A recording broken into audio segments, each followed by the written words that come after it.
zingavute maka analipo amene anajambula ndi kuona zonse zimene zinachitika ku Chikangawa. Mdima utha ndipo aliyense adziwa chimene chinachitika chifukwa amene anajambulayo ali moyo. Nduna wazofalitsa nkhani a Moses Kunkuyo anapindirana mashati ndi Archbishop wa mpingo wa Katolika ndipo pali kusamvana koma tadikirani ndikuzeni mmene zinakhalira. Mpingo wa Katolika unali mpingo umene unkadana ndi ulamuliro wa Peter Omuthalika makamaka mzaka zapakati pa 2017 kufika mu chaka cha 2019, koma zimene zachitika mu wiki yomalizira ya Disembala zabweretsa mafunso kwa anthu ndi kuzifunsa funso lakuti kodi mpingo wa Katolika wasintha thabwa? Tadikirani mumvese izi. Mchaka cha pakati pa 2017 ndi 2019 mpingo wa Katolika unkazuzula chipani cha DPP kwambiri makamaka pa nkhani ya kuzikuza kwa atsogoleri a DPP mu nthawiyo, kusamva kulangizidwa kusankhana mitundu kumene kunkabwera kwambiri makamaka ndi atsogoleri a DPP, komanso kuzikundikira chuma kwa atsogoleri ake mu nthawiyo, komanso nkhaza za achinyamata osatira chipanicho omwe ankatchedwa kuti makadeti. Mpingo wa Katolika unalembapo ma pastoral letter machechi ake onse umene ankawerengedwa pouza akhristu awo za kuyipa kwa DPP. Mu nthawiyo mpingowu chidwi chawo chinkaoneka kuti chinalipa Saulos Chilima. Kenaka DPP inatotoledwa mboma ndipo kunalowa Tonse Alliance. Koma chilowere Tonse Alliance mpingo wa Katolika unkaonekabe kuti sukukhutira ndi ulamuliro wa Tonse Alliance makapo otengera maulaliki angapo amene ansembe ake zoyankhula zawo m'malo osiyanasiyana ndinso mzikalata za mpingo makamaka pa 25 Disemba mchaka cha 2024. Pokondwerera Christmas, Bishop wamkulu wa Katolika wazuzula ulamuliro wa boma limene lilipo ku Malawi ponena kuti ziko sili kuyenda bwino komanso ripoti la imfa la Saulos Chilima sili kumveka bwino. Archbishop Thomas Luku Nsusa wa Archdiocese ya Blantyre wati ziko la Malawi muli mdima chifukwa chakuti pa ripotili palibe nkhani imene ikumveka bwinobwino, momwe Dr. Saulos Chilima ndi anthu ena 80 anafera pa ngozi ya ndege ku Chikangawa. Panopa Malawi wazaziratu ndi mdima basi, watero Bishop Nsusayo.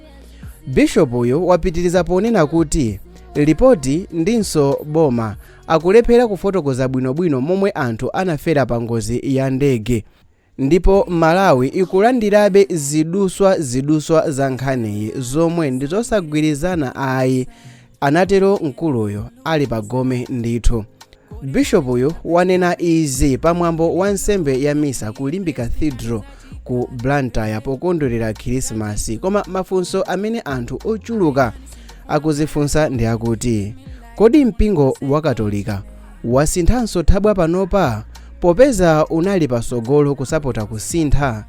Kodi ndiye kuti kukubwerako ulamuliro wina ku Malawi uzayeresadi mdima nuchoka?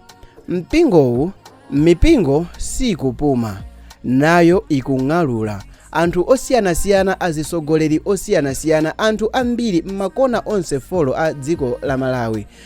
Polankhulapo a nduna ya zofalitsa nkhani a Moses Kunkuyo alavula moto owopsa pa 25 Disemba pomwepa, alavula moto kwa mabishopu a mpingo wa Katolika makamaka ameneyi ndi Thomas Nsusa. A Moses Kunkuyo alankhula izi potengera zimene Bishop wa Katolikayi ananena mu chechi wawo ku Limbe Cathedral kuti sakukhutira ripoti la ngozi ya ndege imene inaphetsa Saulos Chilima ndi anthu ena 8 aja.